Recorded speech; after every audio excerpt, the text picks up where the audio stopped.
매일 성경 묵상을 돕는 해설 가이드입니다. 안녕하세요. 묵상 코치입니다. 함께 읽고 나눌 말씀은 역대상 25장 1절에서 31절까지 말씀입니다. 23장에서는 성전을 관리하는 레위인들의 명단이 나오고 24장에서는 제사장 직분을 맡은 두 개의 가문이 나오는데 하나는 엘라셀의 가문이고 하나는 이다말의 가문입니다. 이들을 도와 함께 성전에서 봉사할 24가문의 명단이 나오는데 이들을 24반차라 부릅니다. 25장에서는 성전에서 찬양하는 자들의 명단이 나옵니다. 1절에서 6절은 아삽과 여두둔과 헤만 가문의 명단입니다. 다윗은 아삽과 헤만과 여두둔을 찬양하는 자들의 지도자로 세웁니다.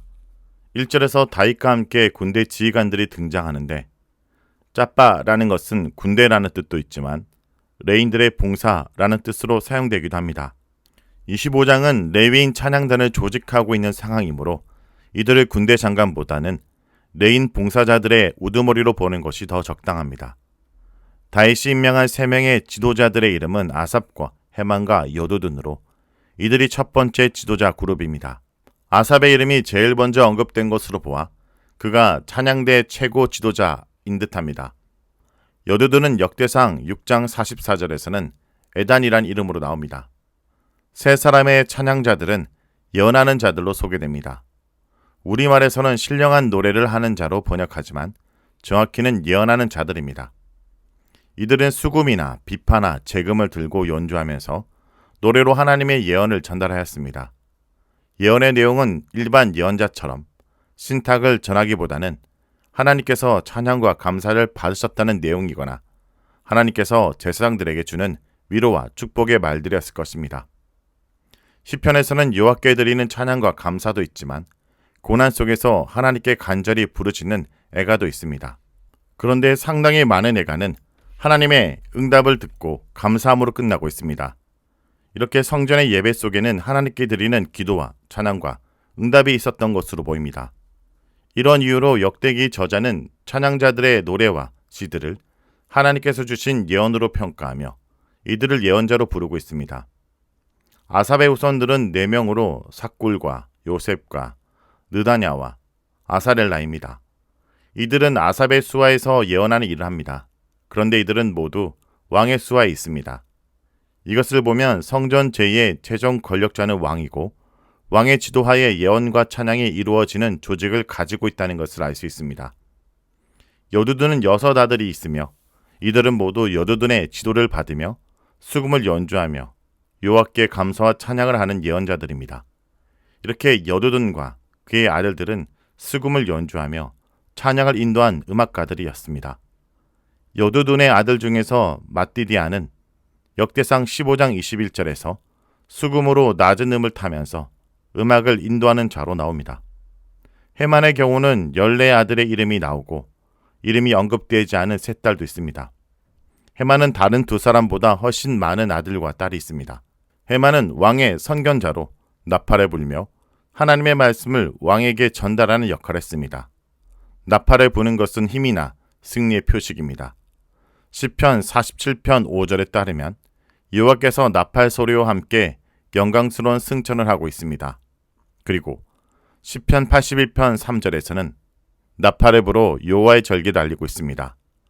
시편 98편 6절에서도 나팔로 큰 소리를 내며 여호와께 감사하며 시편 105편 3절에서는 나팔 소리로 여호와를 찬양합니다. 이렇게 나팔은 절기나 예배나 여호와의 임재를 알리는 역할을 하며 감사와 기쁨을 표현하는 데 매우 중요한 악기입니다. 헤만은 나팔로 악기 연주를 주도하는 역할을 하였습니다. 아들과 딸 모두가 헤만의 지도하에 재금과 비파와 수금으로 연주하며 여호와의 전에서 음악을 담당하였습니다. 독특한 것은 헤만의 3딸도 여호와의 전에서 음악가로 섬겼다는 것입니다. 여성들이 소고를 연주하고 춤추고 노래하며 여호와를 찬양하는 모습은 출애굽기 15장 20절에 등장합니다. 전쟁에서 승리하고 올 경우 이것을 축하하기 위해 소고치고 노래하는 여성들이 있었습니다.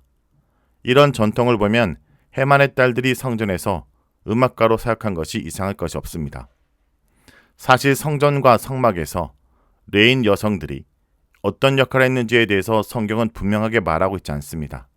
하지만 출애굽기 38장 8절과 사무엘상 2장 22절에서는 해막에서 수종드는 여인들이 나옵니다.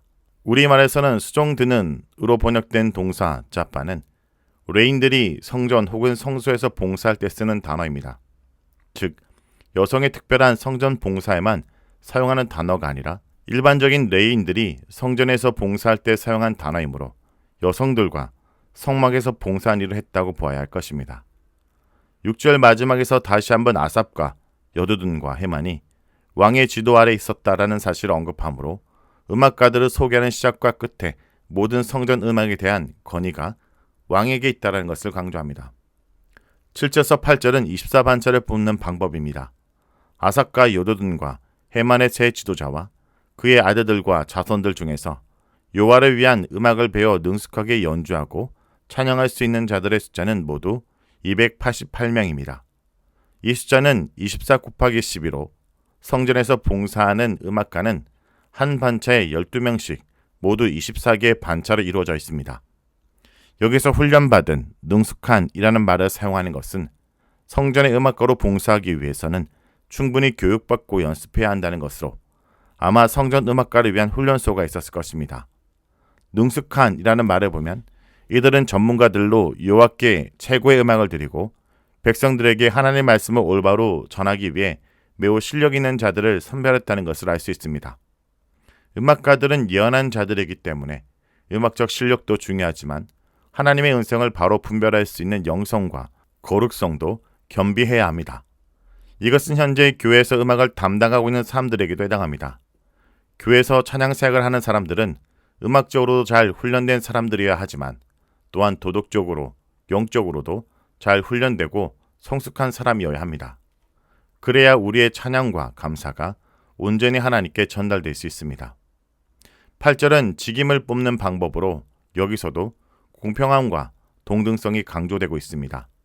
선발된 288명 중에서 제비를 뽑아 24반차를 배정할 때 지비고하를 막론하고 심지어 스승과 제자를 할지라도 편의를 봐주거나 미리 배정하는 것이 아니라 모두 제비를 뽑았다 강조합니다. 이것은 음악을 맡은 자들은 성전에서 차별 없이 모두 동등한 신분이었음을 의미합니다. 이것은 제사장의 반차를 뽑을 때도 동일하게 적용된 원칙이었습니다. 9절에서 31절은 24반찬의 명단입니다. 이 단락은 음악가의 24반차 명단으로 24반차의 대표는 모두 2절에서 4절에 언급된 아삽과 여두둔과 헤만의 아들들을 맡았습니다. 이들도 제사장과 마찬가지로 1년에 15일을 의무적으로 성전에서 봉사했습니다. 이 중에서 아삽의 아들들이 가장 먼저 언급되는데 이것은 아삽의 가문이 음악가의 대표 가문이었음을 말하는 것입니다. 하지만 숫자적으로는 헤만 가문이 가장 많습니다.